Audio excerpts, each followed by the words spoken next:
গরম ভাতে প্রথম পাতে যদি থাকে ঢ্যাঁড়সের এই সুস্বাদু রেসিপিটি জমে যাবে দুপুরবেলাটি। অনেকে ঢ্যাঁড়স খেতে পছন্দ করে না, কিন্তু এইভাবে ঢ্যাঁড়স রান্না করলে তারাও চেটেপুটে খেয়ে নেবে। আমি প্রথমে কয়েকটি গোটা ঢ্যাঁড়সকে ভালোভাবে ধুয়ে নিয়ে টুকরো করে কেটে নিয়েছি। এর মধ্যে মিশিয়ে দিচ্ছি কিছুটা বেসন গুঁড়ো, নুন, হলুদ, লঙ্কার গুঁড়ো এবং সামান্য চিনি দিয়ে ভালোভাবে ঢ্যাঁড়সগুলো মেখে নিলাম। তারপর কড়াইতে তেল গরম করে ঢ্যাঁড়সগুলো ভাজা বসিয়ে দিয়েছি। এই ফাঁকে আমি একটি মশলা তৈরি করে নেব।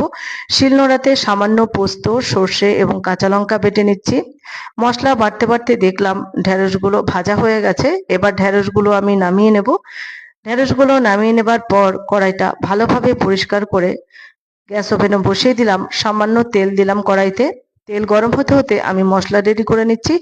আগে থেকে বেটে রাখা পোস্ত, সর্ষে এবং কাঁচা লঙ্কার মধ্যে নিয়ে নিলাম সামান্য নুন, চিনি, লঙ্কার গুঁড়ো, ধনের গুঁড়ো, জিরের গুঁড়ো এবং সামান্য হলুদ।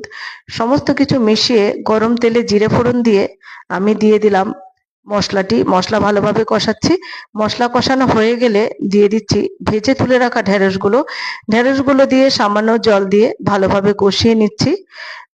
ঢ্যাঁড়সগুলো ভালোভাবে সেদ্ধ হওয়ার জন্য আরো একটু জল দিয়ে আমি কিছুক্ষণ ঢেকে রাখলাম।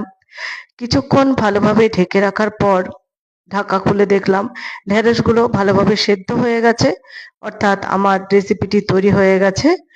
তৈরি হয়ে গেল দুর্দান্ত স্বাদের ঢ্যাঁড়সের রেসিপি। যদি ভিডিওটি ভালো লাগে অবশ্যই লাইক, শেয়ার এবং কমেন্ট করবে।